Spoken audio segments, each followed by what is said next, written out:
Hey, what's up guys? It's Kevin here with Fandroid.com, and today we're taking a look at the evolution of the Motorola Droid. I have in my left hand here the original Droid. I was carrying this around in my pocket for about 2 years. And now over my right hand here I have the brand new Motorola Droid 4 just coming out for Verizon. We're going to be doing a video review of this today. So let's take a closer look at the brand new Motorola Droid 4 for Verizon.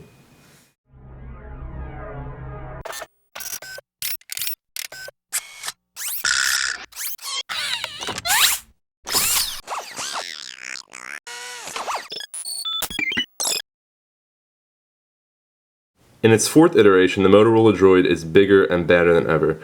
Just looking at it straight on, you can see it looks a little bit like the Motorola Razr. It kind of has the same design stylings around the edges, and this phone actually has a lot in common with the Razr, both hardware and software wise. Taking a look at the phone compared to the original Droid, you can see that it's not a whole lot bigger, but it does feature a 4-inch screen compared to the original's 3.7-inch display. If we look at them from the side, you can see that they're about the same thickness actually. The newer Droid being a little bit lighter than the old Droid. The Droid 4 features ports for micro USB and HDMI output. It has a 1.3 front-facing megapixel camera up here next to the speaker. On the bottom end of the device you'll see the 4 Android buttons and your microphone down there. The handset features a volume rocker, but you won't find a dedicated camera button. The top of the handset has the power on-off standby button and a headset jack for 3.5mm headphones. Around back you'll find the 8 megapixel camera with flash, capable of 1080p HD video recording. And down here you'll find the Droid 4 speaker. The back of the Droid 4 is removable, but not without the help of a special tool that's provided. To remove the back cover, you just insert into this hole up by the camera, press down, and pull back.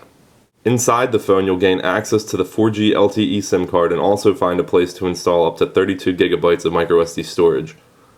The phone does come with 16 gigabytes of internal storage. The phone's 1785 mAh battery is non-removable, however. So as I mentioned before, the Droid 4 does come with a 4-inch display. It has a QHD resolution of 540 by 960 pixels. Inside there's a TI OMAP 4430 1.2 GHz dual-core processor and 1 GB of RAM, which help to make the phone pretty quick and very responsive. Sliding up the Droid 4's screen reveals perhaps its biggest selling point, the 5-row QWERTY keyboard. You can see it's been overhauled and redesigned from previous versions with keys that are more isolated and raised, also have that back illumination, and an independent row of number keys across the top that also serve to get some of your other symbols and functions in there. Overall, it's one of the best feeling Droid keyboards yet, very responsive, has a good click to it. If there are any complaints, it's the spacing of the space bar.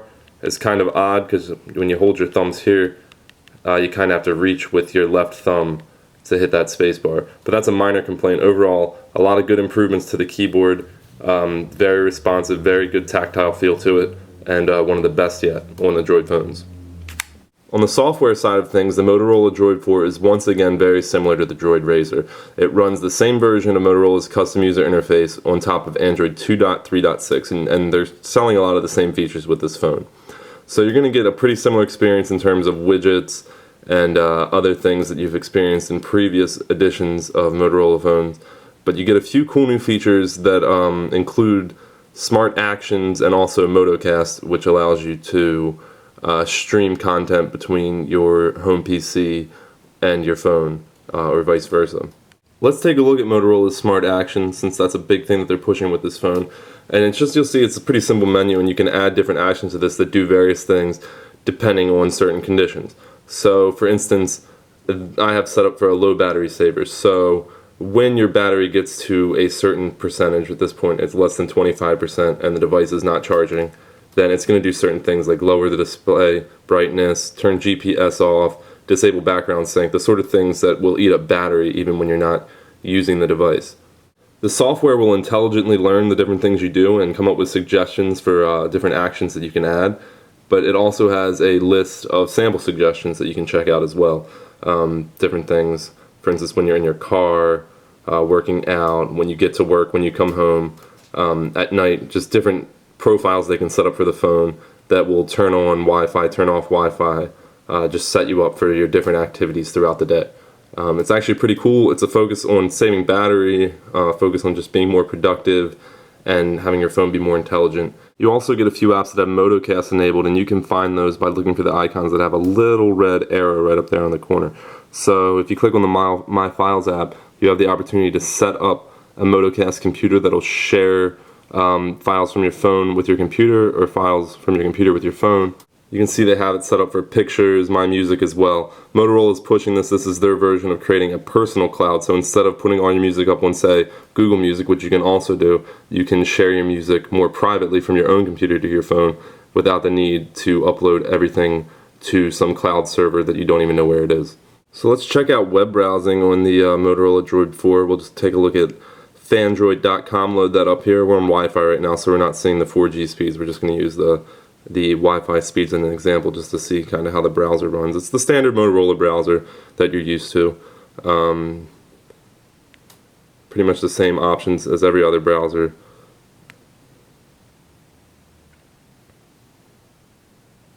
Not too bad, pretty quick. Again, we're on Wi-Fi, so we're not realizing the network speeds, but you kind of get an idea of what to expect browsing the web with the Droid 4.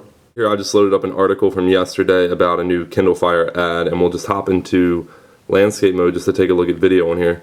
In the browser it's actually pretty nice. You can play the video and it's not going to have to pop out into full screen mode. So you can have the video playing while you continue to read. Actually pretty impressive. No kind of lag or stutter when you're scrolling through the screen. So that's a pretty good demonstration of the sort of processing power that the Droid 4 has. Otherwise, you get the same Motorola experience, a good Android base with some additional features and some custom widgets and a custom interface on top. We weren't blown away by the software. It's feeling a little stale, but we're excited to see what Motorola does with Ice Cream Sandwich. Android 4.0 should be coming to the Droid 4, but we don't have an exact date for it just yet.